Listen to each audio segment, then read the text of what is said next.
aranere nden ɓayi gila ɓeewi ka kaso ɓe tawaka hande kadi réunion ji parti politique IFDG on donc IFDG miijoto organise conseil politique ɗon andi ko organe ɓurɗo mawnude on noon ɓe nodda ɓe arɓe tawe hono ko Allah watta kon ɓe wawali hettade gila ko ɓe yaltiga kaso ɓe yaari noon ha ɓe proposana wongol ministre ɓay ɓe proposanama ɗum ɗon ɗon kadi ɓe wawali arde ɓe hollita parti on wondema ɓe toɗɗikelam fi yomi wonu ministre ɗum kadi ɓe wawali hollutude ɗuma on ɓe wawali hollutude kono félicitiɓe non Alaji Sellu waɗannomo félicitation ɓay woni ɓe gayni ɗon directement ko ɓe watti ɗon ɗimmu kon Alaji Sellu ko wi'i on holliti Ousmane ɓaynomama o hollitilan mi inni yo Allah newnanmo o wawa gollude golle ɗen no duwirano aw haray noon o hollita o disanoki men si onoma ko ɗum Alaji Sellu windi donc ɗum ɗon ko toɓɓere aranere nden ɗimmere nden noon toɓɓere tammere nden ɓay woni ɓe yehi ka gouvernement ton ɓe noomi ɓe ministre de l'habitat ɗon andi ko woni ministre de l'habitat ka raɓɓinɗingol ministre cuuɗi ɗin ministre des maisons des cases ko ɗum woni ministre de l'habitat aménagement ko laawoy koye e ɗagol moƴƴina waɗa joni ɓenna on no waɗama aménagement jonde voilà waɗama parcelle donc sina ɗum habitat on ko cuuɗi ɗin ɓe woni ministre de l'habitat ha suudu Alaji Sellu ndun liɓa a ɓayndu liɓama ara nun taw ɓe ari ɓe inni Alaji Sellu yaltu ka suudu ga haray kamɓe tigi ɓe yehi ka presse ɓe justifie yalte ka suudu ga haray naɓɓon kaydiji ɗin ka justice ko woni woɓe humpitayo justice on hay gaynali prononçade ɓe ari ɓe lanci suundum joni noon e hoore fewndo ɗon ko kamɓe woni ministre de l'habitat meɗen haalduno ka IFDG kala heɓuɗo wongol ministre yo yahu kala heɓuɗo poste yo yahu kono noon yon tigi diiso parti on en deuxiémement so yehi yo défendu gonga so on tigi teddinirama hunde nden ko yo diiso parti on e kadi si tawi o yehi ko yo jokku gonga kala ka on tigi yii ɓe fuɗɗike wadde tooñe ko yo yaltu e mum few donc ɓe ɗowti ɗon ɓe jokki ɗum ɗon toɓɓere nayaɓere nden awa iɗon andini ni hiɓe yalti mission ji mimmi en nayi hiɓe yalti ñamugol mbuɗu e leydi ɗin ɗon andi ko 17 milliards woni ko mission tournée gouvernementale voilà tournée gouvernementale ko 17 milliards ko to nan ɗo mari dalili ɗum ko ɗum ɓe waɗi ɗum ɗon ko budget maɓɓe yaltinari ɗon ɗo non ko ɗum ɓe wowli kamɓe tigi ko 17 milliards 800 millions et quelque e garta e ɗon voilà ko ɗum ɗon e gartoya e fi mission gouvernementale joni de toɓɓe nayyi ko joni haade geɗen ko nden toɓɓere nayaɓere nde mi woni ɗumannaade joni ɓay ɓe yalti e ɗum ɗon ɓe yehi ɓe yiidoyi e yimɓe ɓen ka e nder leydi ndin géré kore ɓe rewi mamu donc tawi si ɓe yiidi e yimɓe ɓen ko ɓe woni wowludude kon wawa si ko jeeyaɗo ka parti wona wowlidede ɗum ko wona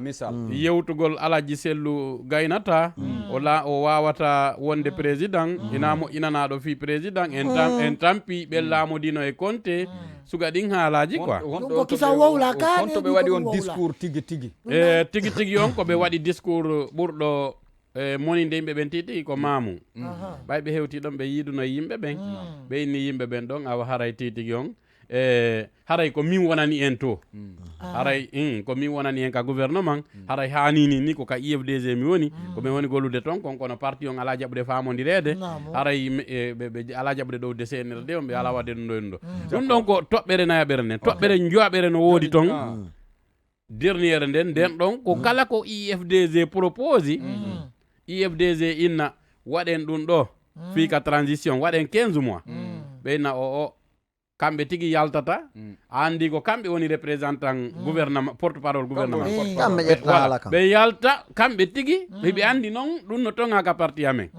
ko parti on wi'i kon si tawi a wona d' accord hiɗa tawa nder ɗon haniɗa réclamude a conseil politique o arde toon discuta mais kamɓe tigi ɓe yalta ka radio ɓeyna wondema ɗum ɗon hina ko gasi ko IFDG propose kon gasata ɗum noon tawi parti ji buyno propose kono koko IFDG propose kon ko ɗum ɓe ƴetti exemple ɓe ƴettali ko PDN kon ɓe ƴettali ko RPG kon ɓe ƴettali ko woɓɓe goo kon awa ɗum ɗon noon kadi no yaadi e capture ji d'écran audio ji vidéo ji buyi yewtidal ka gundo e ka ɗuma ko tawata yimɓe buy weeɓiti ɗum ka siége yiyama tawi hande kadi ɓeeɗo on min ala wawde naɓudude ka affaire politique mais ka nene goto yaga ka jokkere en ɗan sago ɗum ɗon min wata bonnude ko menen on o wattani yiiɗi e ɗi piiji ɗo fof on kontiɗode toɓɓe joyi hari o yiiduno e maɓɓe ɓayma onon on inni hiɗo naɓide maɓɓe ka kene e ka gundo wawnoɓe sondade inna e he awa dey ɗum ɗo yaratani mi waɗɗuno laaɓiji ɗiɗi ara ɗum mi waɗi ka gundo ha yoni ɗimmum ɗum mi windi lettere mi publie mi windi mi holliti wondema gila nooma ɗon noon ɗo yarde noon haray gasali d'accord e est ce que parti on kadi wanno ɗum ɓayma ɗo andi yaltingol goɗɗo ni tum wupde wotere haray no satti goɗɗo noton ɓe innayi e uƴintoɗen mo taw ma hulɓinommo woɓe na ɗuma blâme ko ka porto ono kadi on hulɓinnoɓe seeɗa ma jeejuɗon ɓe seeɗa ma ko natti hara koye inde parti o waɗa iɗon andi si probléme on waɗi probléme no jokki grade probléme o effectivement ko ɗum tigi womi haalde si tawi woni probléme on o ari tawi ko fi blâme on tigi noddete waaje par ce que kamɓe kadi ɗo ko toɓɓere yarɗon si tawi woni ko toɓɓere mi yaari kono tawata toɓɓere kala si vérifiama ka réglement intérieur kas tati hara ko ɗum ɗande landi est ce que parti o windanno ɓe inni he awa dey ɗum ɗo wattane yili e ko jokkuɗon yahano ha hewti windugol ɓay tawi fewndo ɗon min nayi hiɓe jalli hiɓe fiddi tawi ɓe wawata ko hewtade non wela fi on ɓay ɗo est ce que on toñaɓe tun o yahayno tun sengo maɓɓe ha ɓe salo joni heeɗe mi yewtanamo windugol ngol simi inni windaka haɗay ko innugol windali kaydi on fof hollita ɗon kono buy yewtidama nulama e maɓɓe ɓe ɓattodiri no inde parti on e inde parti ɓe mina ɓe yaha ɓe yiida e maɓɓe ɓe na jama on no ño'irde on ɗum ɗo e ɗum ɗo haray wattane yiila hay si tawi na gonga awa ɗum ɗo kadi e ɗum ɗo ɓe haali ɗum ɗo wo on haali ɗum onon e kaari on yewtidi ɗum ɗo wattane yiila kono noon ɓe ƴettano konti e mum awa ko ɗum wanno ɗum ɗon fof ɓe moɓidiri ɓe inni awa neɓatara tiiɗi fof no andi Ousmane Gawal ko tugalal molanagal e IFDG woɓɓe innayi wo kuɗol gotol ko sortoto e suudu si'intandu kono noon ko si tawi ngol kuɗol huɓɓaka jowlol adda kadi ka suudu est ce que ɗon on hula seeɗa ko est ce que o waɗali erreur est ce que o waɗali ella ko yaltinɗon ɓe kon o muñatano ko ɓe tu eyo on andi ko adi kon d' abord kala militant jo hay siko simple si wiye parti politique ko perte parti politique ji ɗin si yeehi ha décidi yo ittu wona Ousmane Gawal e parti ɓe taw ko ɗum ɗon ɓurnoɓe moƴƴande par ce que hari ko suɓagol ñande wo ñande créégol clan hoy ka nder parti to nodda ɓeɗo meɗen noddi ɓe sukaɓe ɗo yar men hunto meɗen noddi o section ɗo meɗen noddi ɓeɗo donc waɗa on pagayi ɗon ɗi sifa ɗin piiji huli wonta ɓe hettu sukaɓe non min hula ɗum kono meɗen yi'ude no woni waɗirde noon min inni ɓeɗo no foti harayno ɓay koɓe ministre ɓe hirno koɓe mission mo ɓe jonna ton on ɓe jokka ton tawo ɓe jokkida ton kala mo ɓe wawi wallitade ton fi gollal ngol lagine on hara bonnanari parti on ga min ini ɗum ina ella kono noon si tawi kadi haray kala mo ɓe wallitoto ton ko fi etagol ndaara si tawi ko marnoɗo dole ga ɗuyta ko ɗum ɗon kono sina ɗum menen ko sago amen nu hina yon tigui yahu hina noon fi IFDG wondema ko cadre jogoto yata kollorra e parti on bawuri yehi koko yehi parti on existe kono woɓɓe ni wa joni yolde maɓɓe ndenno ɗon wonɓe wi ɗum ok wiwɓe ɗum ɗon ɓen haray ko ɓe anda IFDG woɓɓe kanunde buy yalti toon dey ɓe wona bawuri tum Saliou Bela en awa Saliou Bela en yehi ɗon andi Gawal yehi ɗon andi parti politique hina dynamique parti politique kañum ko yaha ara ko woni sa wonay andoɗa woni sa yehi ando a yehi donc ko ɗum ɗon noon waɗi ha men inni si tawi meɗe wondi e maɓɓe min wonda e maɓɓe si tawi ɓe falama seenade min acci ɓe sento donc ko ɗum ɗon noon yehi ha jama on miiji ɓeɗo ni e huwodiral ngal ka gundoji e ka kene e koɓe woni yewdude jama on kon fof on andi a miijotoɗa welde yimɓe ɓen tawa kamɓe ko weldan ɗon kon yiɓe mari objectif ene donc si a dévi on objectif ko weldan ɗon ɗon yiɓe wakkili yon haɓu weldare maɓɓe meldare mon nden ko ɗum waɗi ha audio ji buy yalti vidéo ji yalti capture d'écran ji hay goɗɗi go jama on yaltinaali ɗi taw woɓɓe inni audio ji ne ɓi ko waɗa kon wolɓe ɓen ko 2015 haray ɓe anda ko ñaka ko ini ɗon awalaji sellu hana handa e laamu donc ɗum ɗon ko ɓe anda ko audio ji ɗi neɓali koɗi waɗi ko ɗe balɗe ɗo d'accord par ce que ko inni kanko o wonay ka sera o wonay observateur privilégié o yiya ko woni wadde kon noon haray mo wallitade tawi ko encourage gol goɗɗo ko kañum yo ƴettu guere o wona yeeso awa menen ka IFDG ko militant ɓe mari doole ko alaji sellu men falana laamu kala responsable jo ko militant ko ya won ɗon ñande wonoyi décidoyama ina alaji sellu ko goɗɗo ko on ɗon kadi kono pour le moment ko alaji sellu d'accord ko est ce que gila law hari on tuumaɓe ɓayma woɓɓe no ennude fewdo koɓe woni ka prison ka kaso hari ɓe falama kamɓe sortade est ce que ko ɗum ɓe woni yaltintinde ɗo ka hari on tuma hari on tuumaɓe ko koɓe yaltini ɗode koye kesuge moɗon yimɓe ɓen hari no toñirde ɓe gila kaɓe woni ka kaso en inniray noon ɓay ko accusation kono hari ɗum ɗon en ala hari dalil mum i dalilji timmuɗi ɓeɓe wonno yewtudude wonnoɓe ɓe visitude ɓeɓe wonno huwodirde no wiide haalaji maɓɓe ɗin ko ɓe woni wolde ni kon koni hay woɓɓe goo no joguiti audio ji ɗum kadi on faami kono noon parti on inni joytata ko ɗum nanguemmo ka kuuɗe kon sa ɓe heeɗi ha ɓe nooma ɓe yi noon joni hunde no ɓe woni gerrude noon donc kon ɗon noon waɗi kono woɓɓe kadi ɗo wo est ce que haray on haw jaali onon ko IFDG ton wo fi hon ɗum ɗo koɓe porte parole c'est que koko gouvernement on faala yo haale kon ko ɗum ɓe woni yottinde ko ɗum woni porte parole kamɓe ko ɓe yottinay woni sifano ɓe waɗirayno ka IFDG sifano ɓe no waɗide ka IFDG no wona inde maɓɓe tum ɓe ƴettayno konngol ngol awa ko ɗon ɗon noon woni ella on si tawi ɓe woni porte parole on ɓe portay parole gouvernement o kono tawi noon kamɓe ɓe portay woni parole CNRD noon no mari porte parole ɗum ko oya debbo inneteɗo Aminata Diallo ɓe portay parole présidence on no mari porte parole ɗum ko Ammara Camara on andi ɓeɗo mo kala no mari porte parole e kadi décision ji fi liɓugol suudu alaji sellu ndun ko CNRD woni signude ɓe nayina gouvernement on wona ministère de l'habitat voilà ina ministère de l'habitat kono ko porte parole gouvernement on woni hewtade yaha wolana CNRD minen tigui men waajimo ka gundo mais ɓe nelliɓe ɗum ɗon hareɓe hani salade si tawi woni ko hunde décidade ka gouvernement haray woni institutionnel on andi CNRD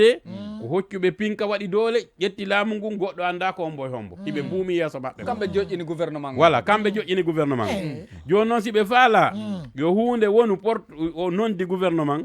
ɓe accay décidé au conseil des ministres waɗoye ñande wonno ka compte rendu conseil des ministres ɗum ɗo waɗe toon mais si tawi woni ko sadi basiñi ha gayni men lancay suudu ndu men lancay ɗum ɗo e ɗum ɗo ko kanko noon yaltata justifie o yaa kadi ha o inna wondema soodugol ɗum suudu tawaka e needi tawaka éthique e moral wasi tawi woni soodugol ko éthique e moral sariyaji no waali ɓe inni sa sooday ko ɗum ɗo en ɗo rewrata alaji sellu rewri e ɗum fof on faami ka donc e porte parole yagal ngal sa yalti ko toɓɓere wona ɗanuleede no waɗa ɗo joni on andi ko IFDG addilan ɗo yomi wolu IFDG innay lan ko ɗum ɗo e ɗum ɗo wolata mais ko min kadi yaajinta komi wolata kon ɓe nanomo ko yaata ka radio ƴettu exemple 15 mois anaddu on 15 mois IFDG on ɗo wona on ɗo moƴƴa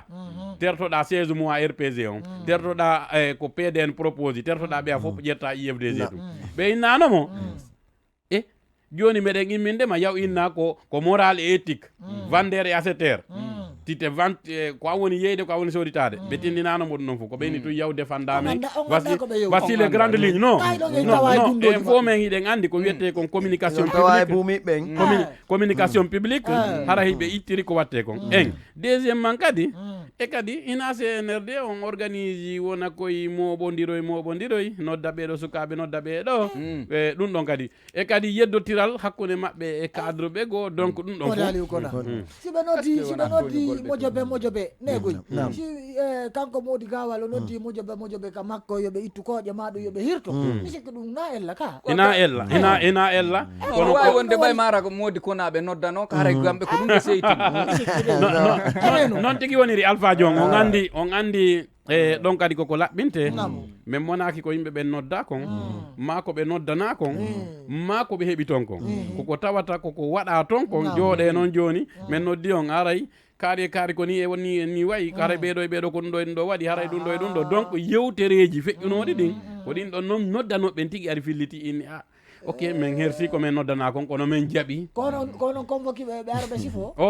komo kala si yalti on andi kokomi yewti on nanen ko iɗen fottay nokkure welden ton ha sikke weldigal men ngal ɓurti joni nokkure nde arɗen nde ñande wonoy en haaɓi on sahay mi andota jaka mi anda noon jaka nokkure nden no ɓuranimmi weldigal men ngal on faami IFDG on ka wonanoɗon jama on fo ɓay kaka IFDG woni no ɓuraniɓe amitié goto on andi ɗo joni CNRD on ko gouvernement ko ineten kon illégal et illégitime c'est à dire ɓe ala joni ko ɗum hay law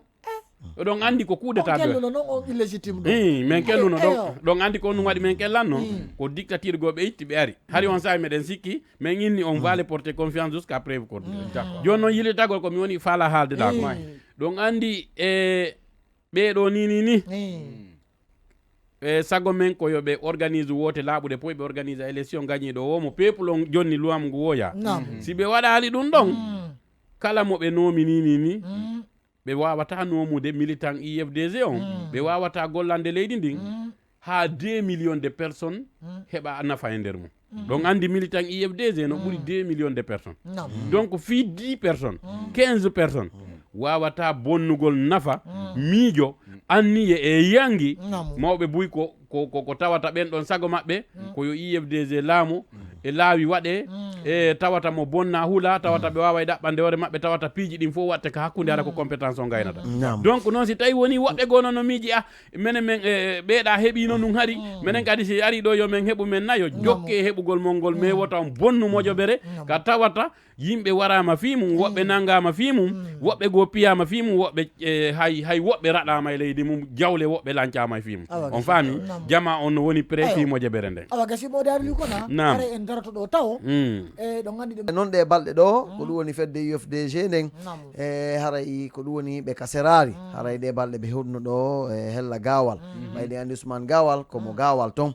haray ko honɗum marɗon ko yewton jama on fi ko feƴƴi ton kon ɓay men humpitike hay ko ɗum hay préfet on e ukkitino e murannu e bara on ko honɗum waɗi ɗum ɗon honɗum feƴƴi toon tigi tigi fi kala onon hari on ala toon aray ko ɗum ɓe waɗani men compte rendu mi anduno kadi o landotono fi nden toɓɓere min etti min humpodiri e délégation naɓanoɓe ɗum aray ko honorable Sellou Balde woni hoore délégation on kamɓe woni ko laami fédération ji intérieur ɗin ga e maire Ablaye Ba Kindiya donc andi ko kamɓe gagni élection ji ɗin Kindiya ɓe saliɓe laamo haray ko noon woniri IFDG no constitue délégation ji moolanaɗi ko yalta jinda e leydi ndin humpita yimɓe ɓen ko fewndi ko délégation on fuɗɗori région Labé on ɓe gayni ɓe ari ɓe waɗi Mamou ɓe yaari e région Boké on ni ɓe région hande Kindiya on haray ɓe waɗay Télimile ɓe ara Kindiya après ɓe arta kadi ɓe waɗoya noon Forekaria Koya e Dibreka kori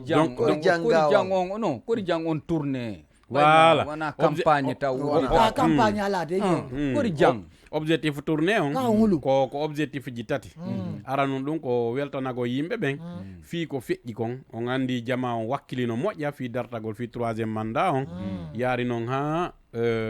ɓay Alpha Forsi ɓe eti ɓe kadi ka woote ɓe walliti Alaji Sellou woni ko gagni woote ɗen minen IFDG résultat ji ɗi ɓen jogiti haari meɗen jogiti ɗon donc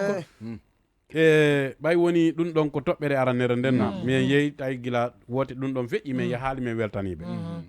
ɗimmere nden tawi ko yaagol kadi e ndaara structure ji ɗin kaari démissioni ma kaari nawni ma kaari mayino ma kaari joni ala ɗon ndaara no reddimisira wattira ha moƴƴa structure on donc jonnaɓe on orde tan mum ɗum ko mobilise gol ɓe expliquana ɓe nouvelle don on joni ko ɗum ɗo fewndi ka leydi men ga haray ko ɗum ɗo on ɗen préparanade donc mobilise ɓe expliquana ɓe fof ko fewndi kon haray nanani nani on hara ko responsable ɓe ɓen fof donc haray ko ɗum woni objectif mission on donc ko ɗum noon ɓay woni ɓe hewti gawal ɓe yehi ɓe jaɓɓa Kumbiya on andi gawal no mari fédération ji ɗiɗi fédération Kumbiya on e fédération gawal centre on donc fédération Kumbiya on organise jaɓɓo moolanago ɓe yeeɓe jaɓɓa ɗon ɓe woodi koɓe faala wolde kon ɗum ko sous préfecture ji tati kadi tawa on fédération to donc ɓe yewti toon ha no moƴƴiri titi on ɓe explique ani ɓe fus incident fus waɗali ɓe fokkiti argol gawal e kono tawi ɓe yewtanoma gila ka téléphone ji wondema ministre on Ousmane Gawal seedino toon e ACW on yiiti de sukaɓe go inni yoɓe wotta ɓe wonu ɓe weltoto wondema ko tampinano ko wondema ko ittaka parti kon yoɓe innu réunion watta ɗon ɗon tañini ko kanko waɗi ɗum par ce que ɓen ɗon noddaɓe ɓen tigui ɗum ko gila fédéral on hay sukaɓe go wonno ko holliti men ɗum donc noon e hoore ɗum ɗon noon kadi ɓe noddi men directement fédéral on inni joni haray koye ɗum ɗon joni acce ko yon mission ɗon annile mais ini haray annile take par ce que sen annili haray ko ɗum holli janggo Aliou Kona kadi no wawi ndetugue ka makko to e ɓayi woni o haɓidama ka parti toon goɓɓe ya taw manipula sukaɓe jowo e tun haalde ɗon yo annile mais inni leydi ndi fof mayri IFDG no tawa e mayri IFDG yawɓe ɓen kadi ko citoyen guinéen iɓe joguiti kaydiji maɓɓe ɗin fof ɓe yaahi ha ɓe hewtoya ɓe holla koɓe faala ko ɗon andi CNRD no wanno communiqué maɓɓe on koɓe inni ko meeting duwa ka waɗede kono ɓe inni wo kala no wawi wonde ka siége mum waɗa ɗuma minen siége amen on no gawal ɗon ko galle goɗɗo privé ko ɗon siége o woni donc ko ɗon ɓe yeehi ɓe waɗi yewtere maɓɓe nden e ɓe ha kaɓe fayda kaɓe gaynata ɗon par ce que ɓe yewti 45 minutes préfet on ari ala ko acci gardiɓe makko ɓen o yenniɓe ala ko wowlali ha o inni yo ɓen ittuɓe ya ɗon ɗumanno après kono préfet gawal on tigui o inni wo hendike ordre iwruɗo le haut quoi donc o jaɓali wolude fi ko homɓe wonno voilà donc e ella koɓe ɗumanni kon ɓay ɗon andi yimɓe men ɓen ko yimɓe marɓe hakkil faamuɓe ɓeyni ok minen ɓay min gayni yewde komin yewta kon en ala haɓude ɓe rewri ɗon ɓeyni joni ala probléme ɓe cortége ɓe yalti sar nden ɓe rewi ɓe continue yawgol andi ar ɓe fokkiti yawgol kundara ɓe hewtoy toon kadi ɓe waɗana jaɓɓo maggo donc ko ɗum ɗon noon ɓe artay si ɓe arti ga gila janggo ha faɗɗi janggo conseil politique on yiiti dañ décidé ko honɗum joni duwa waɗede d'accord est ce que en honnon portay plainte préfet on ko waɗi kon est ce que préfet on kadi dénoncey ɓen nulɓe mo kaari ɗon kono do en wawata accirde feƴƴira ni en wawata citoyen jo yo ɓay haray ko ministre ma ko ex député imo wawi tongande citoyen ɓe goo yo aru leydi waɗa activité maɓɓe politique donc ɗum ɗon noon woni komin sali par ce que hari défi on ko honno wonno IFDG empêchirte wongol ɗon d'accord modi Aliou Kona ɗo en yawde may ɗo haray wano hanki kadi on hettino colonel Amara France 24 ko yewti ɗon ko goyni wodey o 36 mois ɗo haray fi transition on woɗon no hawri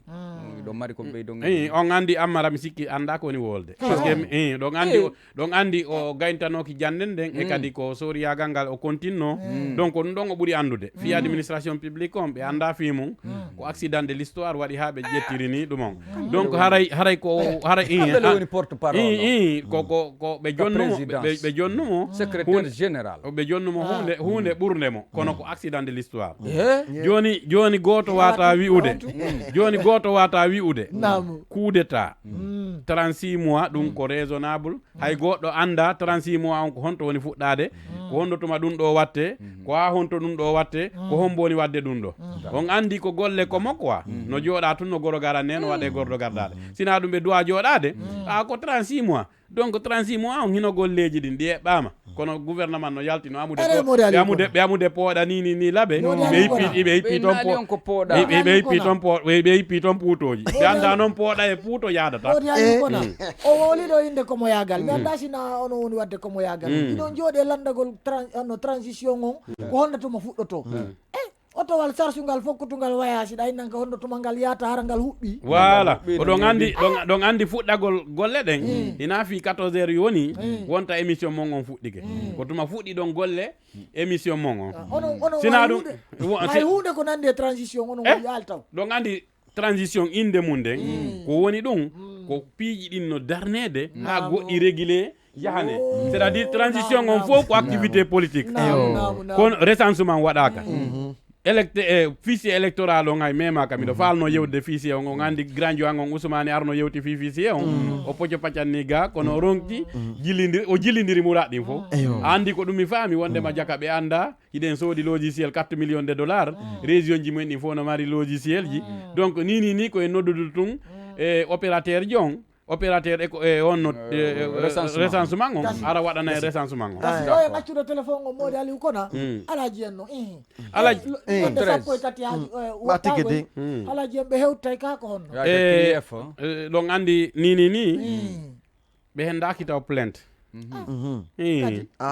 ɓeya winditali naɓi taw woodi rimaire ji ɓe naɓi ka chef quartier ɗum ɗo e ɗum ɗo tawi ko rimaire o humpitike ko rimaire ko ɗum en humpiti awa ɓe naɓali donc minen meɗen considére ɓe portanalɓe plainte taw tourné maɓɓe on étage hari alaji en no innude hiɓe habbi ñalande kaɓe noddete ɓe ɓay ɓe andi ɗum ɗo neɓama wolede ɓe habbi nde ñalande hara ɗum ɗon ñande laaɓay pos joni so tawi ñalande nden heɓike ñande sappo e tati ha joni noon hino eyo ɗon kadi min yewta yon ko raɓɓiɗi boy ɗon andi ko on ɗum waɗi ha si tawi woni ndu muraadu no yewtirede ni ara nun ɗum compte heɓuno ministre ɓe ɓuuri capanɗe temeɗɗe jeeɗɗo ministre ɓe compte ɓen fof ko alaji sellu tun nodda ɗin mum ɗum avion je ɗen haari koɗe tati ɗiɗi yeeyama ɗum ko nigérian ɓe yeeya e gotal ngal alaji sellu tawama ngal yeeyama ina kanko tun noon ko kanko tun nodda kono kamɓe koɓe ministre tutelle c'est à dire ministre tutelle avion wanga kaka maɓɓe jeeya mais ko jeeyi mbuuɗi maggal ɗon ko ministre de l'économie et des finances ko ɓen jeeyi kala ko hay singal voilà ko ɓen ɗo wersete ɓen noddaka Mamadou Sylla soɗɗo noddaka watti ɗon gouvernement Conté fof noddaka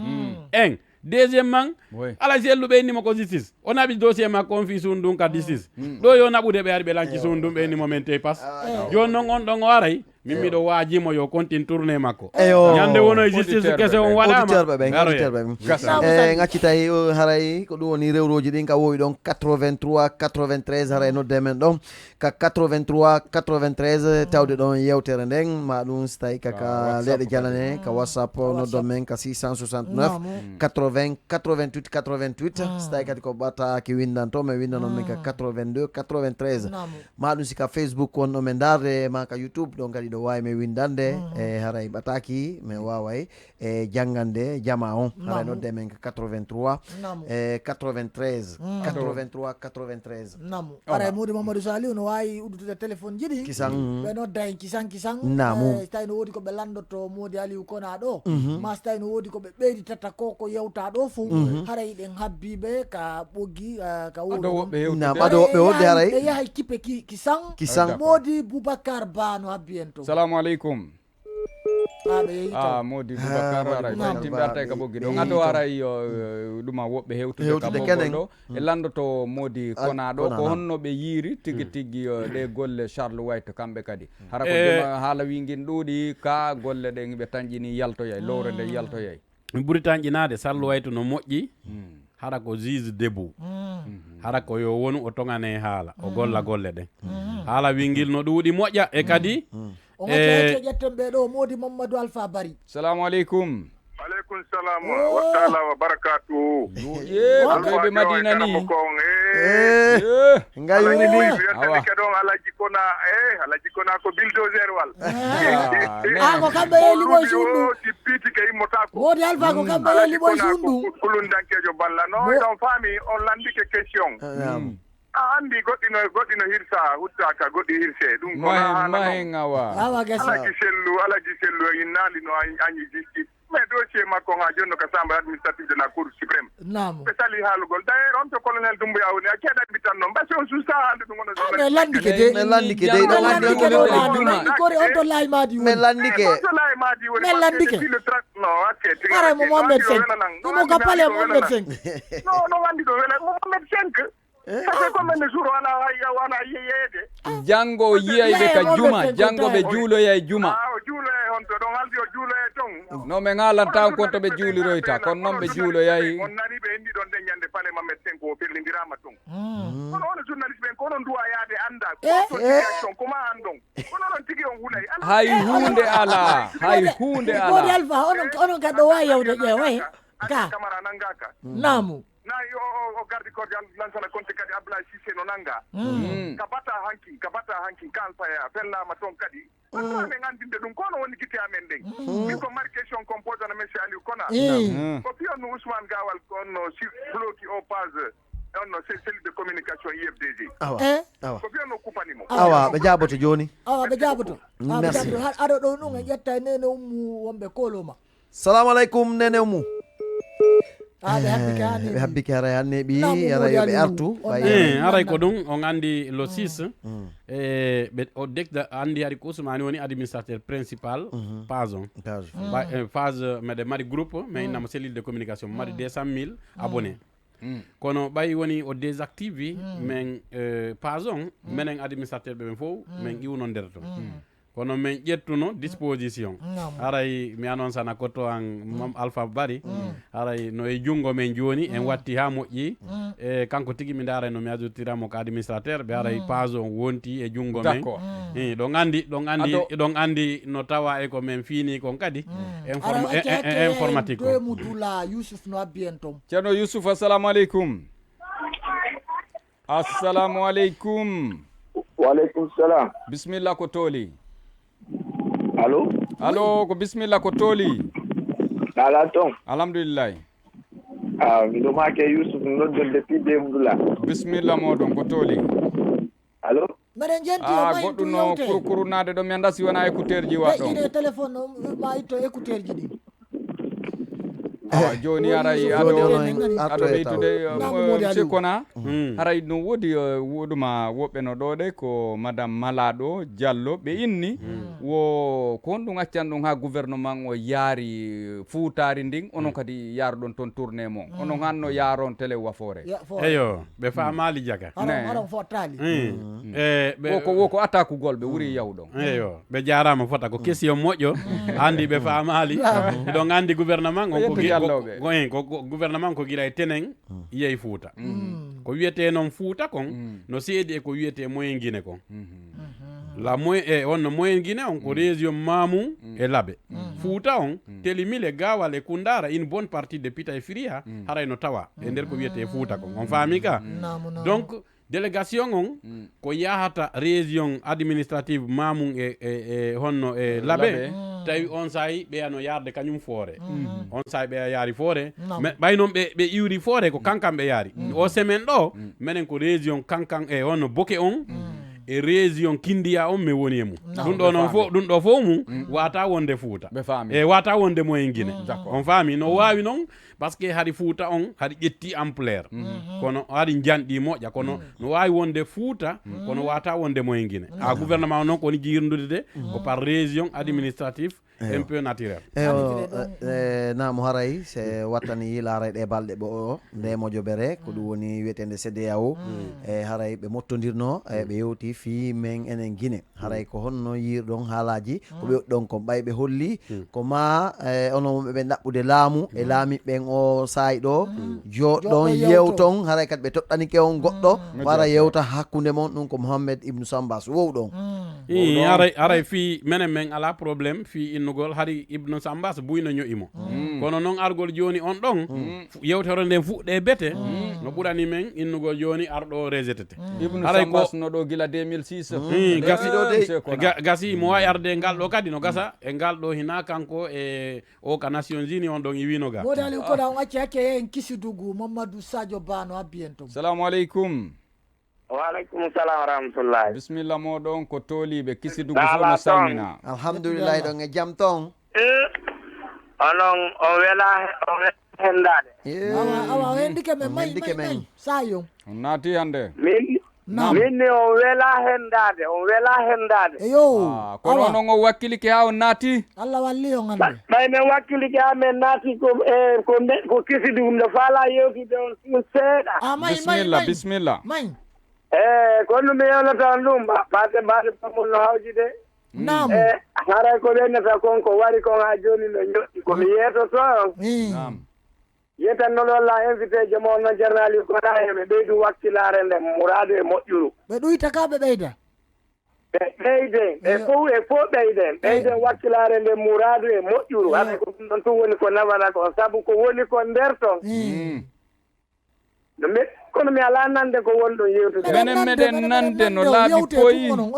voilà min ni ko woni ko nder ton haray ha joni ko wari ko no ñoƴƴi koye ɓeydu wakkilade jonnodiren juuɗe wallitode halaji wellu wallito Sadio ba kisidu wal barka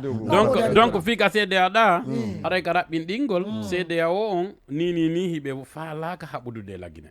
ɓe rewi reweteɗen foof ɓe jonni en ultimatum le 25 mai ɓe yilti ɓe jonnoyi en le 4 juin ɓe yiltoyi ɓe joniti en le 3 juillet ɗum ɗo fof koyo wo ko waɗuɓe o kudeta mo harmuɗo yoɓe jooɗo ɓe yewtide joni no harmi kono harminini e waɗuɓe o kudeta harmuɗo kutiɓe pinka halfinanoɓe frontiére ɓen yo ɓen ɓayɓe fiinaki fi laamagol administration ɓayɓe fiinaki fi andugol ko sansi kon ɓayɓe fiinaki fi andugol ko honno leydi yarata ko yoɓe jooɗo ɓe anda ko honno ɓe yewtidirta e fiiniɓe fi ɗum ɗon ɓen ɓe organise woote jama o lande ɓe inaali de ɓe jonna goɗɗo jama o lande suɓo ko hombo awa gasi modali kono ɗe balɗe parti ji ɗi moɓodiri waɗi ko wiyete force vive modi kuyate kadi moɓi kamɓe moɓodiri dey sengo kamɓe kadi fi defandugol e mana dartanogol dara dankaranno fi transition o kono yirɗon ɗum ka yefde ɗon andi kuyate gila rowani e gila 2011 ɓe wi lagginaga haray ɓe hewtiti ɓe tanƴini Dumbuya jonnayɓe no Sékou Ba Konaté jonnirno Alpha ɗum gasata e ngal ɗo ko ɗum ɓe miiji kala ko Dumbuya wi'i heɗite kala ko Dumbuya wi'i hari o ala ɗo mais o ari kala ko Dumbuya wi'i o inna amin ko ɗum mi miijino joni heɗe mi expliquana on laaɓiji tati joni kanko mo inne ko diplomate o golli Guinée ga ministère des affaires étrangères woni premier ministre o yiltike ɗo golli e pays ji buy wona OIF e autre si o ari fi transition un cadre complet comme lui imo duwa jokkude gonga kan ko honɗum ɓay mo ɓattodiri e ɓe soriɓe o yewta ɓe on kutu laamu ɓe ɓaɗodiri ka gundo ka kuuɗe e ka huwodirgol kala ko ɓe noddi o yaay donc o yinna on kutu ngu laamu ina on tagaɓe fi laamu on suɓike onon ko gardi kor on andi ko ɗum ɓe inni les savants les plus avertis ɓe ni les moins instruits doivent être dans l'armée dans les forces de défense et de sécurité ɗum ko hari o pour assurer la sécurité du zone wo ɗum ko hari gardion de joni o yal putin ko ɓuuɓi kañum kadi habbelan ɗon kadi jangude ayi politique CNRD noon yarde ni o yigno boni on dirbilirde non ɓe ala men dirbilde ko pinka ɓe jogiti on faami voilà donc ko honno noon ɓe innini ɗum ɗon ɓe inni noon ɓay o inni ɗum ɗon ha o inni noon personne n'est obligé de ne pas être instruit donc ko ɗum holli mo kala ene wawi suɓade